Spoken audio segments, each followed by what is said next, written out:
पाकिस्तान की सेना ने भारत को धमकी दी है और कहा है कि वो भारत को घर में घुसकर मारेंगे। दरअसल पाकिस्तानी सेना के मीडिया विंग आईएसपीआर यानी इंटर सर्विसेज पब्लिक रिलेशन के डायरेक्टर जनरल ने भारत को धमकी देते हुए कहा है कि अगर भारत ने कोई गलती की तो हम भारत को उसके घर में घुसकर मारेंगे। साथ में ये भी कहा कि कश्मीर न कभी भारत का हिस्सा था और न कभी होगा। हम हर चुनौती के लिए तैयार हैं। आईएसपीआर का काम पाकिस्तानी सेना की खबरों को दुनिया तक पहुंचाने का होता है, लेकिन पाकिस्तानी सेना का ये मीडिया विंग झूठ बोलने और फर्जीवाड़ा फैलाने में माहिर है। पद संभालते ही अहमद शरीफ को इतना जोश चढ़ गया कि भारत को ही धमकी दे डाली। कम से कम बयान तो औकात देकर देना चाहिए था।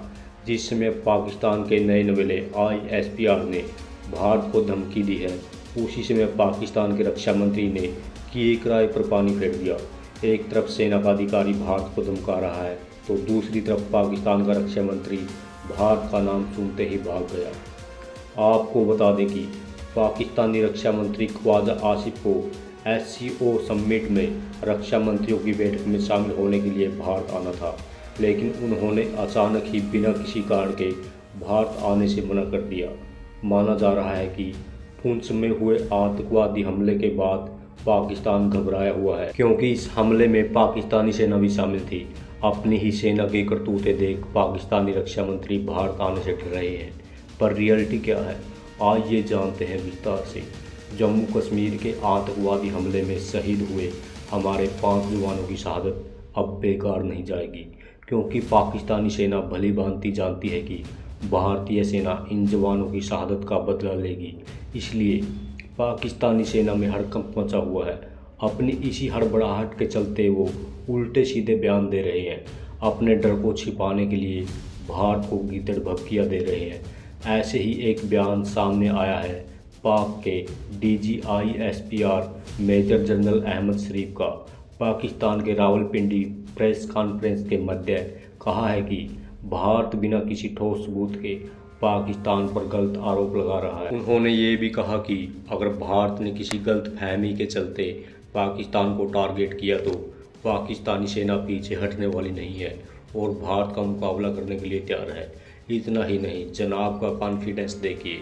वो कहते हैं कि ज़रूरत पड़ी तो वो भारत को अंदर तक घुसकर मारेंगे। साथ ही उन्होंने ये भी कहा कि भारत उन पर कितने ही झूठे इल्ज़ाम लगा ले, कश्मीर की स्थिति को कोई नहीं बदल सकता। कश्मीर न कभी भारत का हिस्सा रहा है और न रहेगा। अपनी सैन्य तैयारियों के बारे में खुलासा करते हुए बताया है कि पाकिस्तानी सेना ने बड़ी बड़ी कुर्बानियां देकर आतंकवाद के खिलाफ लड़ाइयाँ लड़ी हैं। उन्होंने ये भी कहा कि पाकिस्तान की सेना हर समय जंग के लिए तैयार रहती है। उन्होंने पुलवामा का जिक्र करते हुए कहा कि भारत के खुद के नेता इस बात का सबूत पेश कर रहे हैं कि वो हादसा सरकार की गलतियों की वजह से हुआ था। वहाँ उन्हें जम्मू कश्मीर के पूर्व राज्यपाल सत्यपाल मलिक के बयान को भी दोहराया, जिसमें मलिक ने दावा किया कि पुलवामा हमले के बाद मोदी जी ने उन्हें चुप रहने के लिए कहा था, ताकि सारा इल्ज़ाम पाकिस्तान पर लगाकर आम चुनाव में इसका लाभ ले सके। उन्होंने ये भी कहा कि भारत का रक्षा बजट पाकिस्तान के मुकाबले कई गुना ज़्यादा है। हम सेना पर इतना ज़्यादा खर्च नहीं कर सकते, लेकिन फिर भी पाकिस्तान की सेना का एक एक सिपाही ईमान और जिहाद का पक्का है और हम दुश्मन की किसी भी चुनौती का सामना करने के लिए तैयार हैं। इस प्रेस कॉन्फ्रेंस से कई ऐसी बातें भी सामने आई जिनका ना तो भारत के मीडिया को पता था और न ही भारत के आवाम को। हमारा इन्हें जानना भी बेहद ज़रूरी है। एक समय था जब पाकिस्तान के आर्मी चीफ बाजवा थे, तब भारत और पाकिस्तान कश्मीर मुद्दे को लेकर एक डील साइन करने वाले थे और डील के पीछे कारण पाकिस्तान की आर्थिक स्थिति थी। उस समय कमर बाजवा ने बताया था कि उनके पास टैंक में डीजल डालने तक के पैसे भी नहीं है। ऐसे में भारत के साथ जंग खुदकुशी करने के समान होगी। लेकिन अब पाकिस्तान के आईएसपीआर कह रहे हैं कि हम हर तरह की जंग के लिए तैयार हैं। दाद देनी पड़ेगी। आखिर इतना हौसला कहाँ से लाते हैं लोग, जिस देश के पास खाने तक को रोटी नहीं है और दुनिया की सबसे बड़ी आबादी वाले देश और दुनिया की 5वीं सबसे बड़ी इकोनॉमी को उसके ही घर में घुसकर मारने की धमकी दे रहा है।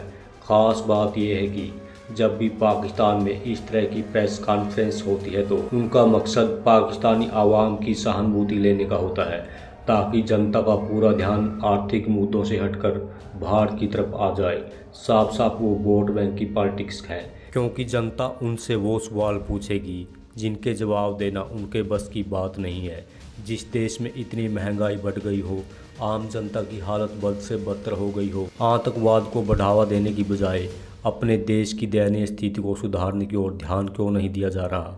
पाकिस्तान के ISPR ने बताया कि भारत की ओर से 56 बार सीज फायर का उल्लंघन किया गया, जिसमें कई बार भारतीय वायुसेना के विमान भी उनके क्षेत्र में देखे गए।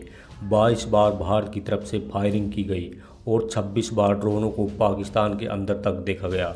लेकिन भारत सरकार भी जल्द ही प्रेस कॉन्फ्रेंस करके पाकिस्तान के इन बेबुनियाद आरोपों का खंडन करेगी।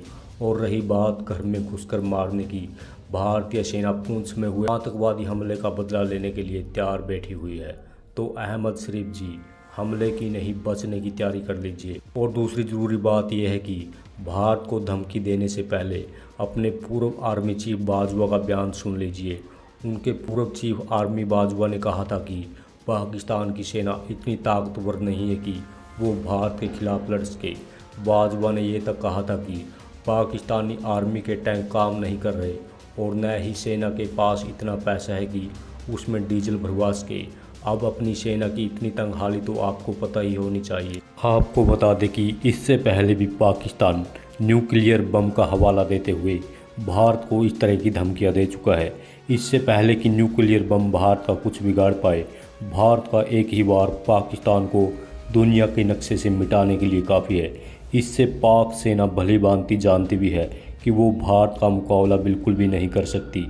ये सब पाकिस्तान के आवाम का ध्यान भटकाने के लिए किया जाता है, ताकि वो महंगाई, भूखमरी और बेरोजगारी से संबंधित कोई सवाल न पूछ सके। आपको क्या लगता है कि पाकिस्तान कभी सुधरेगा और अपनी इन ओछी हरकतों से बाज आएगा?